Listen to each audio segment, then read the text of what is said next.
महिलाओं से थानों में पूछताछ को लेकर गंभीर हुई यूपी की योगी आदित्यनाथ सरकार। लगातार मिल रही शिकायतों को देखते हुए राज्य के डीजीपी डीएस चौहान ने सभी जिला पुलिस प्रमुखों को जारी किए कड़े दिशा निर्देश। महिलाओं, नाबालिगों और 65 वर्ष से अधिक आयु के लोगों के साथ मानसिक या शारीरिक रूप से निशक्त लोगों को थाने बुलाकर नहीं की जाएगी पूछताछ। जरूरत होने पर पुलिस को ऐसे लोगों के निवास पर ही जाकर करनी होगी पूछताछ। जहां महिलाएं रहती हैं वहीं जाकर होगी छानबीन। परिवार की मौजूदगी के बिना भी किसी महिला से नहीं होगी पूछताछ। पुलिस महानिदेशक ने निर्देश नहीं मानने पर पुलिसकर्मियों के खिलाफ कार्रवाई की दी कड़ी चेतावनी। आरएसएस प्रमुख डॉक्टर मोहन भागवत ने बरेली प्रवास के तीसरे दिन संघ के स्वयंसेवक परिवारों से की मुलाकात। रोहिलखंड विश्वविद्यालय के अटल सभागार में हुआ कुटुंब प्रबोधन कार्यक्रम। सैकड़ों लोगों के साथ मुलाकात एवं सहभोज कर सरसंघ चालक ने दिया सबको अपना संदेश। कार्यक्रम में विशेष तौर पर आमंत्रित पूर्व केंद्रीय मंत्री एवं बरेली सांसद संतोष गंगवार और भाजपा के राष्ट्रीय कोषाध्यक्ष पूर्व मंत्री राजेश अग्रवाल से संघ प्रमुख डॉक्टर भागवत ने कार्यक्रम के दौरान किया व्यक्तिगत संवाद और जाना दोनों नेताओं के परिवारों का हाल। संघ प्रमुख ने स्वयंसेवक व उनके परिजनों से अपनी मूल परंपराओं से जुड़े रहने के लिए भाषा, भूषा, भजन, भवन, ब्रह्मण और भोजन अपनाने की दी नसीहत। सभी जातियों, पंथ, भाषाओं और क्षेत्रों के परिवारों के साथ मित्रवत व्यवहार बनाकर नियमित मिलन, भोजन और आपस में चर्चा करते रहने का दिया जोर। कार्यक्रम में विभाग संघ चालक केसी गुप्ता और क्षेत्र संघ चालक सूर्य प्रकाश टोंक भी रहे संघ प्रमुख के साथ मौजूद। बरेली दौरे पर पहुंचे उप मुख्यमंत्री ब्रजेश पाठक ने कहा, सरकार 2025 तक टीबी बीमारी को जड़ से मिटाने की दिशा में तेजी से कर रही काम।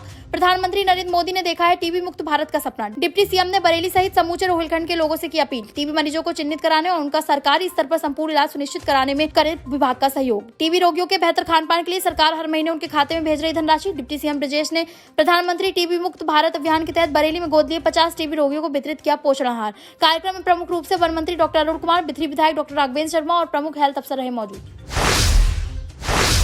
यूपी के आबकारी मंत्री नितिन अग्रवाल ने सपा प्रमुख अखिलेश यादव पर साधा निशाना।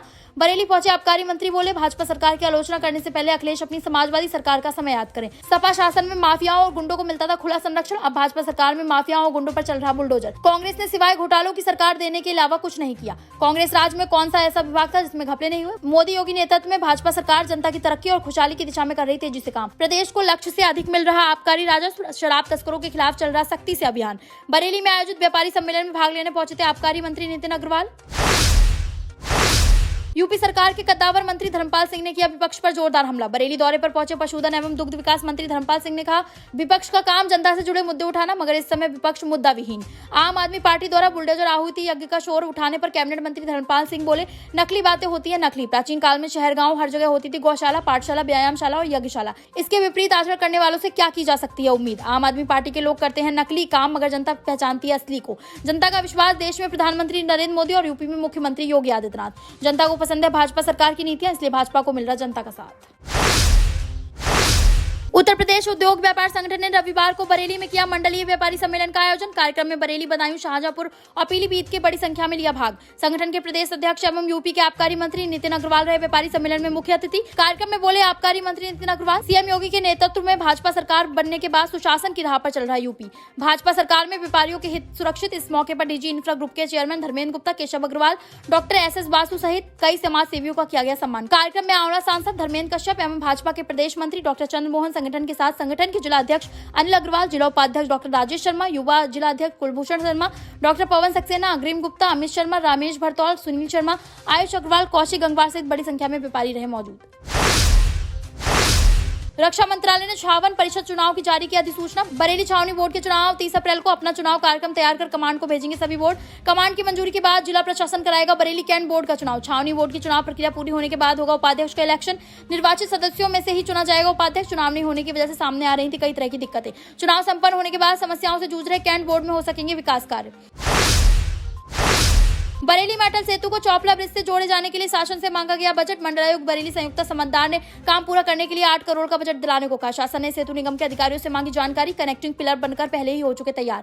बजट की वजह से रुका पड़ा है काम। बजट जारी होते ही सेतु निगम तेजी से शुरू करवाएगा काम। अटल सेतु और चौपला ब्रिज कनेक्ट होने से आसान हो जाएगी बदायूं रोड की राह। बदायूं में महाशिवरात्रि के मौके पर स्नान करते वक्त गंगा में डूबे मेडिकल कॉलेज के 3 छात्र अनहोनी का शिकार हो गए। दिन रात के रेस्क्यू ऑपरेशन के बाद भी नहीं बचाई जा सकी छात्रों की जान। दूसरे दिन में करीब आधा किलोमीटर दूर छात्रों के शव हुए बरामद।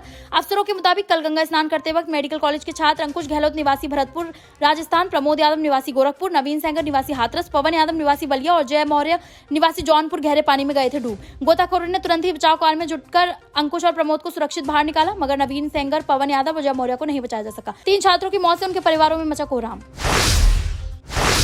पीलीभीत में जंगल से निकलकर गजरौला इलाके में पहुंचा बाघ, खेतों में घूम रहे बाघ का वीडियो स्थानीय लोगों ने सोशल मीडिया पर किया वायरल। नदा सिसाया के पास सड़क पार करते हुए खेतों में जाता दिखा बाघ। नागरिकों ने वन टीमों से मांगी मदद। फॉरेस्ट टीम में बाघ की लोकेशन ट्रेस करने में जुटी। लोगों से अकेला खेतों की तरफ न जाने की अपील।